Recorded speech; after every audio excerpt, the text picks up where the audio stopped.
एकजुट होकर के वोट देने की क्या ताकत होती है आपसे बेहतर कोई नहीं जान सकता। तो जिस तरीके से एकता करके आपने अपना ग्राम प्रधान चुना है, अब ग्राम प्रधान से हमें आगे बढ़ करके वोट की ताकत ये देखिए कि चाहे सामान्य सीट हो चाहे सुरक्षित सीट हो,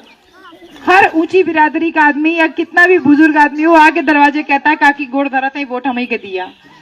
ये जो मजबूती आती है ना आपके वोट की, ये वोट की ताकत का एहसास आपको और हमको करना है। और किसी भी सूरत में वोट वैसे तो इधर गांव में लोग नहीं बेचते हैं, लेकिन इसके बावजूद ये जो है बातें आप अपने नात बात रिश्तेदार आसपास के गांव में लोगों में चर्चा लेकर के आइए कि ये जो 5-5 किलो सरकार राशन बांट रही है,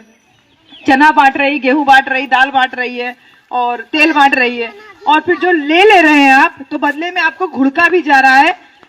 कि राशन लेवे खातिर तो बहुत तेज रहू, वोट का ना देबू वोटू दे के, ये बहुत जगह बोला जा रहा है। तो आप सीधे समझ लीजिए कि जो सरकारी राशन बंट रहा है झोला में 5 किलो में पैकेट में, ये किसी वोट के लिए नहीं बंट रहा है, किसी को वोट देने की जबरदस्ती के लिए नहीं बांटा जा रहा है, बल्कि ये जो राशन मिल रहा है ये हमारे जैसे नौकरी पेशा लोग जो इनकम टैक्स कटाते हैं उस इनकम टैक्स के पैसे से जो सरकारी योजनाएं चल रही हैं उन योजनाओं के तहत ये राशन पानी आपके यहाँ बांटा जाता है। तो अगर कोई ये कहे कि राशन लेती हो तो वोट हो हम के देखे, तो आप उनको बोलिए कि ये वोट का हिस्सा नहीं है और किसी भी दबाव में किसी भी प्रलोभन में आकर के वोट नहीं इधर उधर करना है। क्योंकि हम बीड़ा सिर्फ इस वजह से उठाए, हमको कुछ नहीं पड़ी थी गांव गांव घूमने की, लेकिन हम परेशान इसलिए है कि जब 2017 वाला चुनाव हमने देखा तो हम ये देख रहे 118 सीट थी बहन जी, 118 सीट पे हमारा विधायक हो सकता था,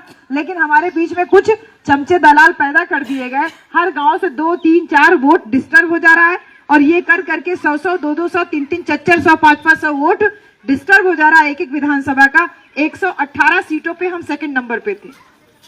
अब वो अगर 2-4 वोट हर गांव से डिस्टर्ब नहीं होता तो हम 118 विधायक हमारे होते, और 118 विधायक होते तो सरकार में हमारी होती, इसी बार वाली जो योगी जी की सरकार बनी ना, ये वाली सरकार हमारी सरकार होती। लेकिन हमारे बीच में से कुछ चमचे पैदा कर दिए जाते हैं और वो हर बार आ करके यही बातें बोलते हैं। उनके पास कुछ नया नहीं है, कुछ हमारे युवा बच्चों को बरगलाते हैं, मूंछों पे ताव दे के ग्रेट चमार बना देते हैं। वो बढ़िया ऐसे करके नीला गमछा लपेट देंगे, द ग्रेट चमार चमार चमार, यही सब। खाली एक जाति को लेकर के कभी कोई चुनाव नहीं लड़ सकता बहन जी, एक जाति को लेकर कोई राजनीति नहीं।